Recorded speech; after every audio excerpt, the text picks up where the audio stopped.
what is the spiritual dream meaning of attacks? What if the night your soul screamed at you in terror was actually the night it was trying to save your life?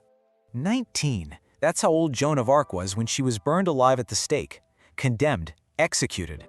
But see, that's just the end of the story. The public execution was the final, brutal attack, sure, but it wasn't the first. Not even close. She had been under assault long before the flames ever touched her. Think about it. She was attacked in her sleep by visions so ferocious, so demanding that they left her unable to rest. She was attacked in her waking life by everyone, mockers, interrogators, powerful men.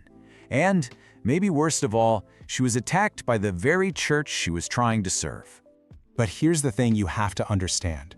Those dream attacks, they weren't some kind of sickness. They weren't pathology. No, they were prophecy. And she did something that literally changed history. She listened. Instead of running from the terror, she treated those visions with the life-or-death urgency they were screaming with. And because she listened, she fought. And because she fought, she won. She crowned a king. That's her story. But let's be honest, most of us, we don't do that. We wake up, heart pounding, shake it off, and we just ignore the message. So let me ask you, what are the attacks in your dreams trying to tell you? You know exactly what I'm talking about.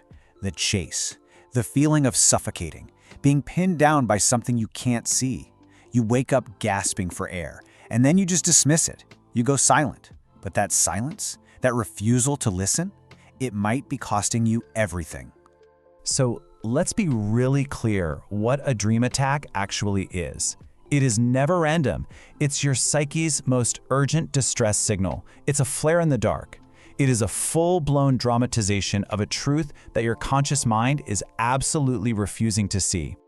So all that raw terror you feel, that's not actually the point. It's not trying to scare you just for the hell of it. It is an alarm. It is screaming at you, trying to wake you up to a real danger you are ignoring in your life.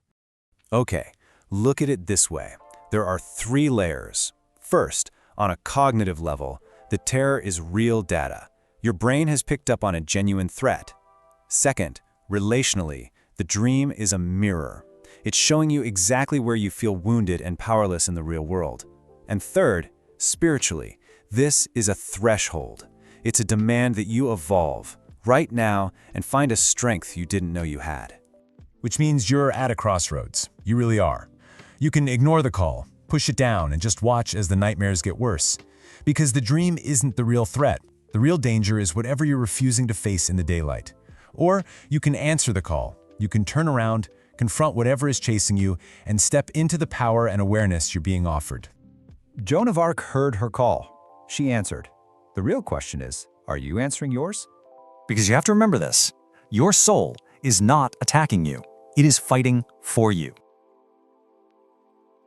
Part 2. You have to understand every attack dream isn't just a dream. It's a diagnostic. It's a command. So let's cut through the noise. The only question that actually matters is this: what is your nightmare ordering you to do? So let's start with the dreams that are basically a map of your exhaustion. The ones that pinpoint exactly where you've been made to feel powerless. This is layer 1 of the diagnosis.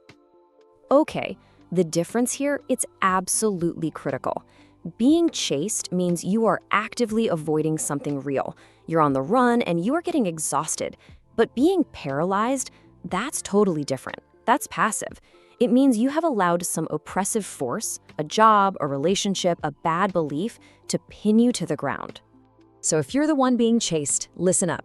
You stop running in your sleep the moment you stop running in your life.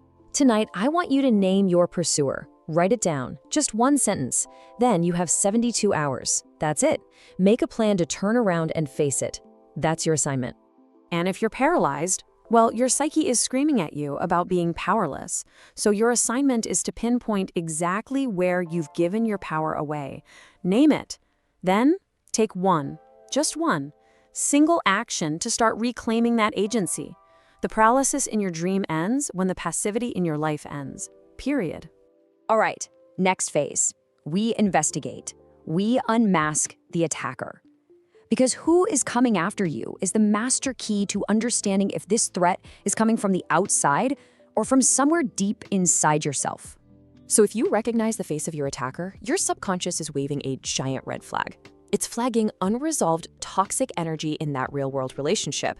This isn't a psychic prediction, it's a diagnosis of a wound that's happening right now.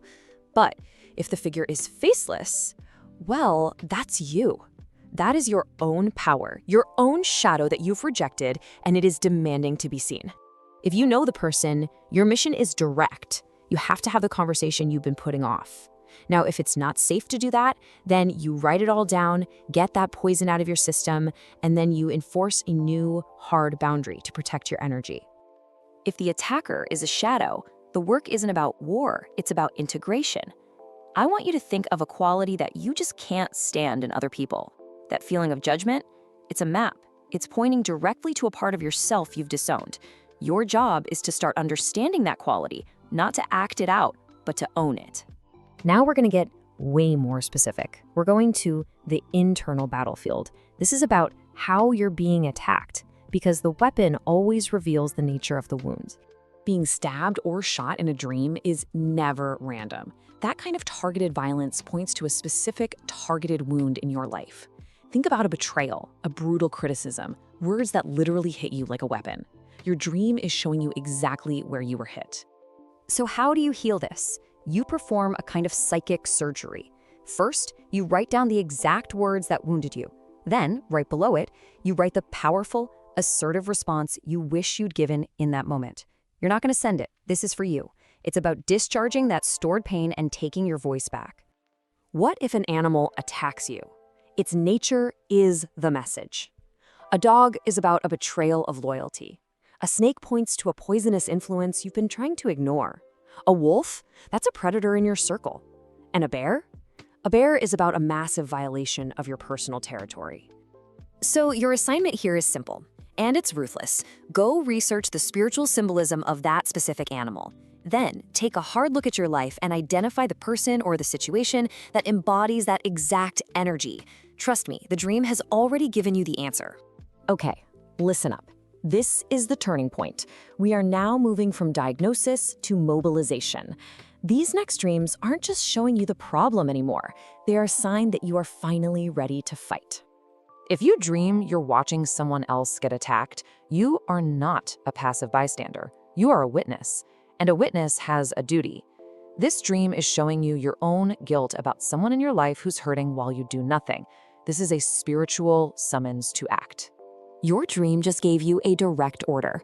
Right now, think of the person who just popped into your head. That's the one. Your assignment is to reach out to them today, not tomorrow. Ask them how they are really doing. You have to answer the call. Now, if you survive an attack in your dream, I need you to listen very, very closely. This is not about the trauma.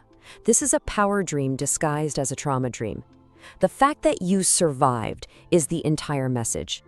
Your psyche is training you, getting you ready for a real fight. It's telling you, you've got this. You will win. And then there's this. The moment you start fighting back in your dream. This is one of the most powerful signals you can possibly get. This is not a fantasy, it's permission. It means your soul is done just taking hits. It's mobilizing. It's getting ready for war. So your assignment is to take all that fire you felt in the dream and use it. Identify the energy you are fighting and then take one concrete, real-world action against that same force. And you do it today. The dream just gave you the green light. Go. Finally, we've arrived at the core battle. This isn't just about your life anymore. This is the war for your soul. This is the final confrontation. When an attack happens in a sacred place, I'm talking a church, a temple, a sacred spot in the woods, you have to understand the target is not your body. The target is your faith. Something or someone is trying to sever your connection to what you hold sacred. This dream requires immediate, urgent action. The whole point of this kind of attack is to make you feel isolated and alone. So you will not face this alone. Your assignment is to immediately engage whatever spiritual protection practices you have, and then you must contact your spiritual community or a mentor within 24 hours. This is not a suggestion, it's a command. Look, your dream didn't just tell you a story. It handed you an assignment. It gave you a mission. So now there's only one question left. Will you do it? Part 3. All right, So you know what the dream means? Guess what? That was the easy part. This is about what you actually do now. It's about taking action. It's about how you fight back. First up, we've got the morning pages protocol. Now, if you're an analytical thinker, if you're a journaler, listen up. This one's for you. And the rules here, they're totally non-negotiable. The second you wake up, before your phone, before coffee, before anything, you write. 3 pages. And look, you're not analyzing, okay? You're just reporting. Who, what, where, just the facts. Get that raw data on the page. You do this for 2 weeks straight, and I promise you, you will start to see the patterns your conscious mind works so damn hard to edit out. Look, this isn't just some cute self-help exercise. I want you to think of it this way. Your subconscious has been sending you the same critical message day after day, and you have been deleting it every single morning. You have to stop deleting it. We're talking about your psychological, your spiritual well-being here. It's literally on the line. Okay, let's move on. Our next tool is the mirror conversation. And yeah, this one's for the brave. This is for anyone out there who's been socialized to avoid confrontation, to keep the peace, and is just done with it. The setup it's brutally simple. You just stand in front of a mirror. You describe the attack, what happened, out loud. You say the words. And then you look yourself square in the eye and you ask the one question that cuts through everything. And that question is, where is this true in my life right now? And then you just listen. That first thing that pops into your head, that feeling in your gut, that's it. That's the truth. Do not soften it. Do not try to explain it away. That's your answer. And let's be crystal clear about the cost of avoiding this. Every single day you don't have this conversation is another day the attack has won. You are actively giving the threat in your real life more time to calcify, to become permanent. All right, shifting gears now to a completely different approach. This is the body scan practice, and it's designed for the somatic processors out there. You know who you are, the ones who feel everything physically in your body. So when you wake up from one of these dreams, the key is don't move, just lie still. Scan your body from your feet all the way to the crown of your head. And your job is to locate the tension.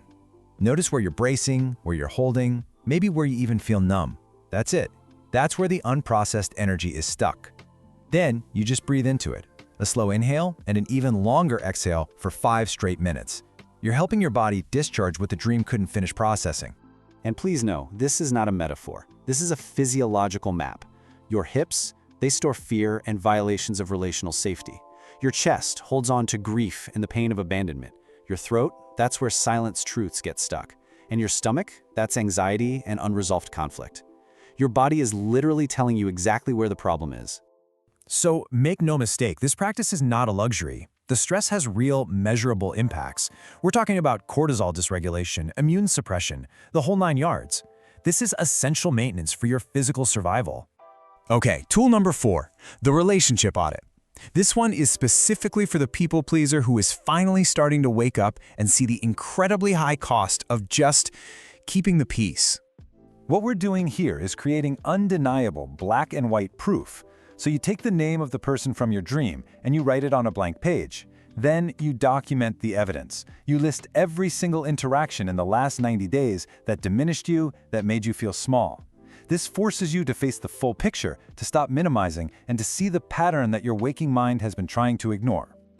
See, your subconscious has already done the hard work. It's identified the attacker. But your conscious mind, it's still busy making excuses. The audit closes that gap. And you need to do it this week. Seriously, the longer you wait, the more damage accumulates. And that brings us to our final protocol. This is the spiritual inventory. And I have to be honest, this is the most high-stakes one. This is for those of you who know deep down that these attacks are spiritually charged. If this is you, if the dreams are getting more intense, more violent, then you have to treat this as a spiritual emergency. This is not a psychological curiosity anymore. The game has changed. Your response has to be immediate and it has to be 3-pronged. 1. Conduct a ruthless audit. What have you allowed into your spiritual space? Media, relationships, substances? You have to find the source. 2. Establish protection. Create a nightly ritual before you sleep. Prayer, a declaration, visualization, whatever it is for you. And 3, and this is crucial, reconnect immediately. Do not try to navigate this alone. Seek out your spiritual community right now. Because isolation is the primary strategy of every spiritual threat. If you feel yourself withdrawing, wanting to be alone, you have to recognize that feeling for what it is. It's part of the attack itself, so reconnect. Now, your life, not just your sleep, may very well depend on it. So, your subconscious has sent the message. It's done its part. The question is no longer what the dream means. The question is, what will you do now?